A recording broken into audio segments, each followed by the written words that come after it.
নমস্কার, আপনারা দেখছেন তকমা নিউজ আর আমি অম্বর ভট্টাচার্য। এই মুহূর্তে আমরা জানি যে দু দফায় পশ্চিমবঙ্গের নির্বাচন ঘোষণা করেছে নির্বাচন কমিশন এবং কলকাতায় অর্থাৎ দু দফার মধ্যে 29 তারিখ 29শে এপ্রিল আমাদের কলকাতায় এই নির্বাচন অনুষ্ঠিত হবে এবং ফল ঘোষণা হবে 4 মে।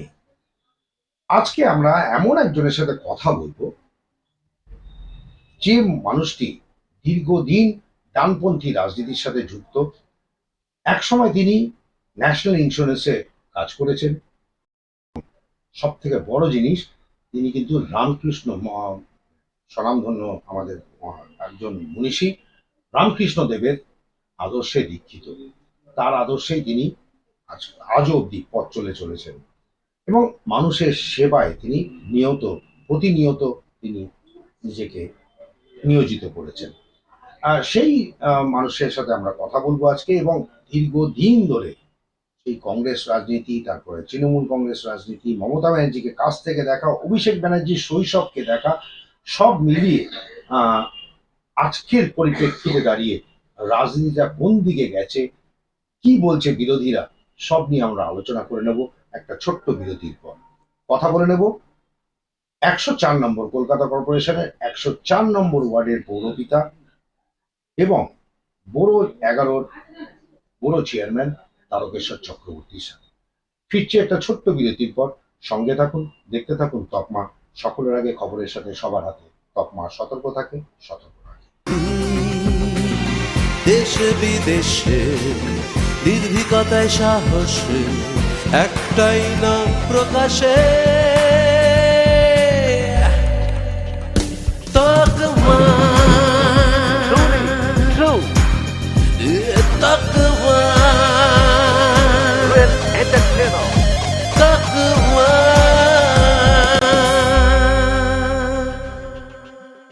জানুন, জানাতে থাকুন। তোমাকে স্বাগত। আজকে আমরা কিছু প্রশ্ন তোমার সাথে আলোচনা করব, তার কারণ হচ্ছে সামনেই বিধানসভা নির্বাচন এবং এবারের বিধানসভা নির্বাচন একটা অন্য নিরিখে হচ্ছে এবং সেখানে একটা স্বচ্ছতার ব্যাপার আসছে। তৃণমূল কংগ্রেস থেকে বহু নতুন প্রার্থীদের মুখ করা হচ্ছে। কংগ্রেস দল তারা বলেছে আমরা ধর্মনিরপেক্ষ। সেখান থেকে বেরিয়ে এসে মমতা ব্যানার্জি তৈরি করলেন তৃণমূল কংগ্রেস, সেটাও ধর্মনিরপেক্ষ। কিন্তু আজকে এই বিজেপি শাসনে, বিজেপি আসার পরে একটা ধর্মের বাতাবরণ বা ধর্মের একটা তৈরি হয়েছে, একটা পরিবেশ তৈরি হয়েছে যেখানে ধর্মকে নিয়ে রাজনীতি চলছে। এটাকে নিয়ে কি বলবে? মানে এই যে ধর্মের মেরুকরণে একটা রাজনীতি, ধর্মের মেরুকরণে একটা নির্বাচন, কি বলবে এটা? দেখো, প্রথমেই যখন তুমি যে কথাটা বললে রামকৃষ্ণ পরমহংসদেব আমার মাথার উপর যিনি বসে আছে, যিনি আমাকে একটা অদ্ভুত ভাবে শক্তি যোগান, তো তার কথাতেই বলি, তিনি নিজেই বলেছেন মুখ্য সূক্ষ্ম মানুষেরা তারা ধর্মের বড়াই করে, ধর্ম নিয়ে চর্চা করে। তাছাড়া তিনি বারবার করে বলতেন মানুষের কল্যাণে কাজ করতে গেলে কোনো ধর্মের বড়াই চলে না। সব ধর্মের কথা তিনি বলেছেন, সর্বধর্ম সমন্বয়ের কথা বলেছেন। কংগ্রেস যেটা বলতো কংগ্রেস ধর্মনিরপেক্ষ দল, এটা তো খানিকটা ঠিকই। আমরা একটা সময় কংগ্রেস করেছি। আমি 1978 সাল থেকে রাজনীতি করি। 11 ক্লাস তখন কলেজে ছিল, সেই সময় থেকে ছাত্র পরিষদ করি।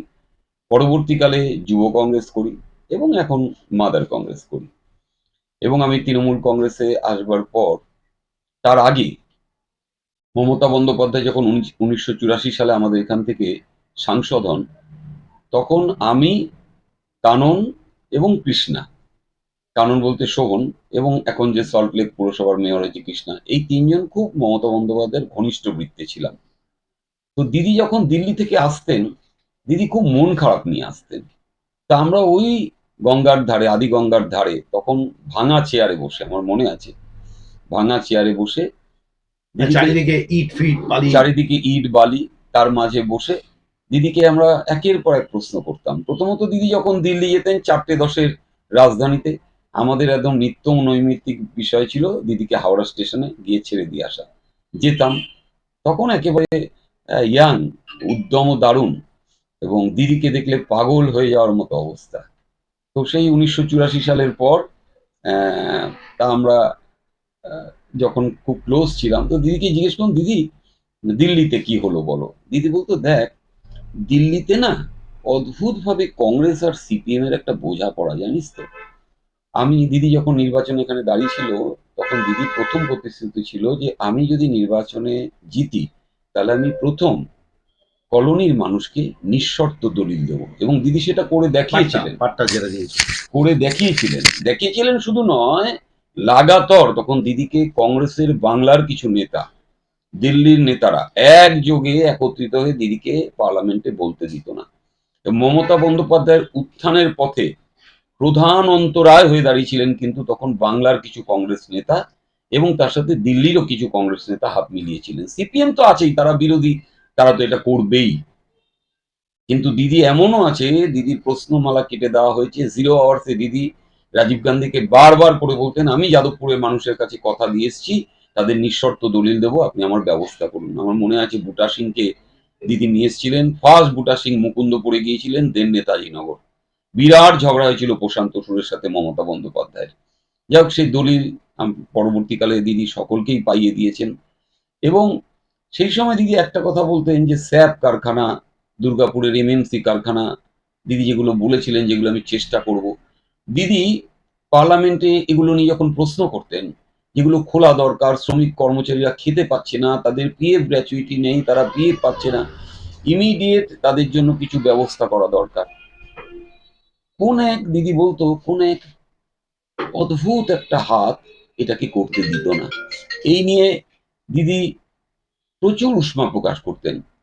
আবার দিদির সাথে আলোচনা করে দিদি আবার দিল্লিতে যেতেন, আবার যখন ফিরে আসতেন ওই একই কথা গল্প বলে, আমার মনে হয় আর কংগ্রেস থেকে কিছু করতে পারবো না বাংলার মানুষের জন্য, এদের একটা অদ্ভুত আতাত দিল্লির সাথে রয়েছে রে, আমি বোধহয় আর কিছু করতে পারবো না। এটা প্রায় দিদি বলতেন।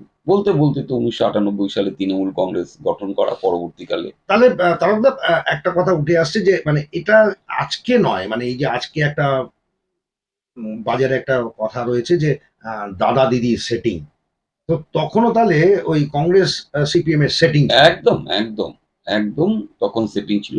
বর্তমান যুগে দাদা দিদির সেটিং, এটা তো একটা রাজনৈতিক স্লোগান। আমি মনে করি না মমতা বন্দ্যোপাধ্যায়ের মতো জেদি মেয়ে, মমতা বন্দ্যোপাধ্যায়ের মতো একরোখা একজন নেত্রী, তিনি কারোর সাথে সেটিং করে চলবেন, উনি একাই 100। কিন্তু সেই সময়টায় দিদি একটা তখন বিশ্বনাথ প্রতাপ সিং অর্থমন্ত্রী, আমার মনে আছে, বাণিজ্য মন্ত্রী তখন ছিলেন আমাদের প্রণব মুখার্জি। সেই সময় দিদি বহুবার এসব নিয়ে আন্দোলনের কথা বলতেন, চিন্তা করতেন, নিয়ে করতেন, কিন্তু বললো আমি যখন কিছু করতেই পারবো না, তাহলে আমার এই দলটা থেকে লাভ কি? ধর্মনিরপেক্ষতার বুলিয়া ওড়াবো, বাংলার মানুষের জন্য কিছু করব না, এদিকে আমরা একটা রাজনৈতিক দল করছি। তখন আমরাও বলেছিলাম, দিদি যদি মন ভালো না থাকে, মন যদি না থাকে, আমরা তোমার সাথে সবসময় আছি, চলো। তখন 98 সালে তৃণমূল কংগ্রেস গঠন হলো।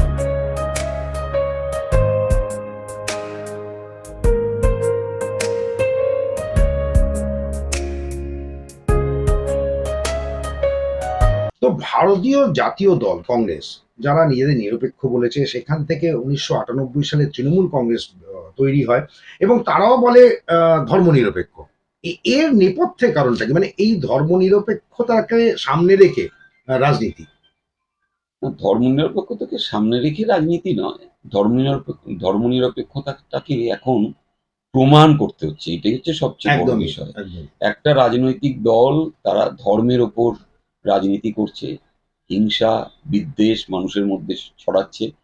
ধর্মনিরপেক্ষ দল কিন্তু আগে আমরা যখন সিপিএম এর বিরুদ্ধে কংগ্রেস করেছি, বা আগে কিন্তু কংগ্রেসকে এত ধর্মনিরপেক্ষ দল বলতে শোনা যায়নি, কারণ তখন প্রয়োজন ছিল না।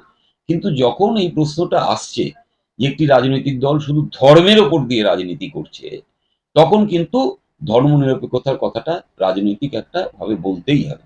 সেটা যেমন কংগ্রেস বলছে, আমরা তৃণমূল কংগ্রেসও বলছি। তার কারণ আমরা দীর্ঘদিন দেখেছি, আমরা ঈদে মুসলিমের বাড়িতে গিয়ে খেয়েছি, মুসলিম বন্ধুরা আমাদের বাড়িতে এসে ভাত খেয়েছে। আমি এমনও জানি যে হিন্দু রুগী বারাসাত নারায়ণা হসপিটালে ভর্তি, তার বাবা একটা কাতর আবেদন করেছিল যে আমার মেয়ের ও পজিটিভ রক্ত রাখবে। সেই সময় এই এখন যেমন রমজান চলছে, রমজান মাসে একটি ছেলে সন্তোষপুর আকড়া থেকে ট্রেন ধরে শিয়ালদা গিয়ে ওখান থেকে বারাসাত ধরে ওই মেয়েটিকে ওই রোজা অবস্থায় তিনি 1 বোতল রক্ত দিয়ে রেকর্ডিং করছেন।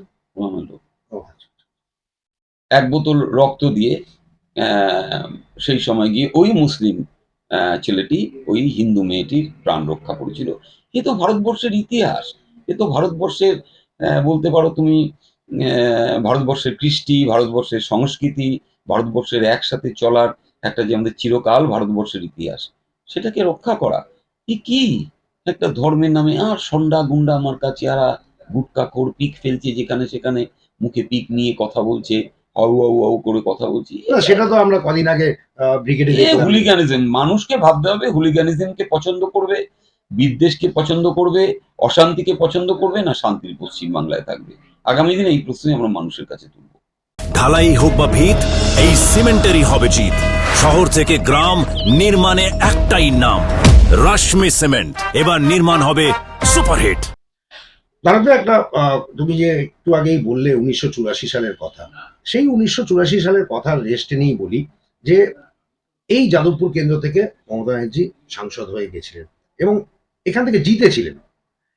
সিপিএম এর প্রচুর ভোট তিনি পেয়েছিলেন, তবেই তিনি জিতে সাংসদ হয়ে গেছেন। এর পেছনে কারণটা কি? পেছনে একটা কারণ আমি বলি, আমার ঘরের মধ্যেই আমার বাবা একেবারে বামপন্থী ছিলেন এবং মার্কসিস্ট আদর্শে বিশ্বাসী ছিলেন। আমি নিজে একটি বামপন্থী পরিবারের ছেলে। তো আমার বাবা যখন ওই আটকৌড়ে শাড়ি পরা, একটা হাওয়াই চপ্পল পরা, তখনকার দিনে আমাদের মায়েরা যেরকম করে শাড়ি পরতো না, এদিকটায় হ্যাঁ, আঁচল দিত, এরকম আঁচল না দিয়ে এই উল্টো দিকে এরকম করে আঁচল দিত, মানে অর্ধেকটা এরকম তুলে দিয়ে। অর্ধেকটা দিয়ে। তো মমতা বন্দ্যোপাধ্যায় একটা সামান্য তখন একটা শাড়ি পরা, প্রিন্টেড শাড়ি, ছাপা শাড়ি পরে মমতা বন্দ্যোপাধ্যায় যখন আসতেন, জিপ গাড়িতে যখন হাত জোর করে ঘুরতেন, আমাদের তো এইসব অঞ্চল ম্যাক্সিমাম কলোনি বেল্ট, কলোনির বেল্টের মানুষের একটা সবচেয়ে বড়, তারা একটু বামপন্থী হয়, তাদের একটু লড়ে নেওয়ার মানসিকতা একটু তাদের বেশি। এই মানসিকতা থেকে তাদের একটা বামপন্থী মনোভাবাপন্ন বেশি আমাদের এইসব অঞ্চলে। আমার বাবা প্রথম যেদিন মমতা ব্যানার্জিকে দেখেন, রাস্তা দিয়ে যখন মমতা ব্যানার্জি যাচ্ছে সাথে সব আমরা, তখন বাড়িতে ফেরার পর বাবা বলেছিলেন একটা কথা, এই মাইয়াটা কিন্তু অনেক দূর যাইব, এই মাইয়াটা কিন্তু আদ্যপান্ত বামপন্থী। আমার মাকে বলেছিল, বুঝলা, এই মাইয়াটারে দেখা মনে হইল মাইয়াটার অস আছে, মাইয়াটা লইরা নিতে পারবো। বাংলা ভাষায় যেরকম তখন বাড়িতে কথা বলা হয়, সেই সময় প্রচুর বামপন্থী মানুষ তখনকার দিনে যারা পাড়ায় পাড়ায় আড্ডা মারতেন, তারা বলতেন বামপন্থা শুধুমাত্র কিন্তু বামপন্থী কথা উড়ালেই হয় না, তার জীবনশৈলী, তার চলা, তার কথা বলা, তার আচার, তার আচরণ, তার লো প্রোফাইলে চলা, তার জীবনকে গড়িয়ে নিয়ে যাওয়া, তার শোয়া, তার খাওয়া, সব কিছু নিয়ে কিন্তু একটা ক্যারেক্টার। এই যে ক্যারেক্টার, এই ক্যারেক্টারটা যারা দেখেছেন মমতা বন্দ্যোপাধ্যায়কে, সেই সময় বামপন্থী মানুষরা ওনাকে দেখেই বুঝে গিয়েছিলেন যে এনার মধ্যে আদ্যপান্ত একটি বামপন্থী রূপ আছে, যার জন্য প্রচুর মানুষ 1984 সালে আমাদের এই অঞ্চলে, যাদবপুর কেন, সারা আমাদের যে যাদবপুর পার্লামেন্ট কনস্টিটিউয়েন্সিতে প্রচুর বামপন্থী মানুষ মমতা বন্দ্যোপাধ্যায়কে ভোট দিয়েছিলেন, আজও দেন। তাহলে কি তুমি বলতে চাও যে এই দিকটা দেখেই তৎকালীন মুখ্যমন্ত্রী জ্যোতি বসু আশীর্বাদ করে বলেছিলেন এই মেয়েটাই আগামী দিনে মুখ্যমন্ত্রী হবে? একদম, তিনিও তো মনে মনে বুঝতে পেরেছিলেন, কারণ বামপন্থীদের যে একরোখা মনোভাব, বামপন্থীদের যে আন্দোলনের মানসিকতা, দেয়ালে লিখত শিক্ষা নেই, চেতনা, চেতনা নেই, বিপ্লব, এগুলো তো সব বুলিয়া ওড়াতো, কিন্তু বামপন্থীদের যে লড়াইয়ের মানসিকতা, যে আমি এটা করবই, আমাকে করে নিতে হবে, আমাকে দিতে হবে, দাবি আমার, এইটা মমতা বন্দ্যোপাধ্যায়ের ভেতরে প্রবলভাবে তারা দেখেছিলেন এবং জ্যোতিবাবুও সেটা লক্ষ্য করেছিলেন। জ্যোতিবাবু নয়, বুদ্ধবাবুও লক্ষ্য করেছিলেন। যেটা শেষ সময়ে এসে হ্যাঁ, আমি প্রচুর বামপন্থী আমার বন্ধু বান্ধব আছে, তারাও বলতেন যে মমতা বন্দ্যোপাধ্যায়ের ভেতরে যেটা আছে সেটা আমাদের দলীয় নেতৃত্বের মধ্যে অনেকের নেই।